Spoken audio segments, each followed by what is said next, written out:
संसद का बजट सत्र चल रहा है। इस दौरान दोनों सदनों में विपक्ष की तरफ से कई मुद्दे उठाए जा रहे हैं, लेकिन सरकार उन मुद्दों पर चर्चा से भागती दिख रही है। लेकिन विपक्ष भी पीछे हटने को तैयार नहीं है। विपक्ष ने मोदी सरकार को घेरने की पूरी तैयारी कर ली है। इसी क्रम में विपक्षी सांसदों ने यूएस ट्रेड डील के खिलाफ संसद परिसर में प्रदर्शन किया। तो क्या कुछ हुआ संसद में, जानेंगे इस रिपोर्ट में। संसद के बजट सत्र में विपक्ष की तरफ से सरकार की घेराबंदी की जा रही है, जिससे मोदी सरकार की मुश्किलें बढ़ती दिखाई दे रही हैं।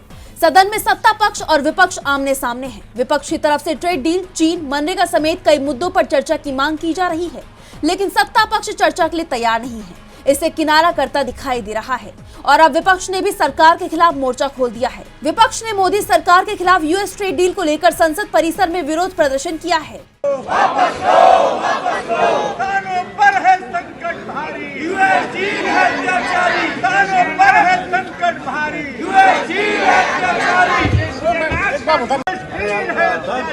किसानों पर है संकट भारी। विपक्ष ने सरकार के खिलाफ जमकर नारेबाजी की, यूएस ट्रेड डील वापस लेने की मांग की। इस दौरान सांसदों के हाथ में बैनर, पोस्टर दिखाई दिए, जिन पर लिखा था किसानों पर है संकट भारी, यूएस डील है अत्याचारी। विपक्षी सांसदों ने ट्रंप डील को ट्रैप डील बताया। इस दौरान समाजवादी पार्टी सांसद राम गोपाल यादव, कांग्रेस सांसद दिग्विजय सिंह, राजीव शुक्ला, मणिकम टैगोर समेत कई सांसद मौजूद रहे। बीते दिन कांग्रेस सांसद राहुल गांधी ने सरकार पर हमला बोला था और कहा था कि सरकार ने ट्रेड डील के जरिए भारत माता को बेच दिया है। ये पूरी तरह सरेंडर है।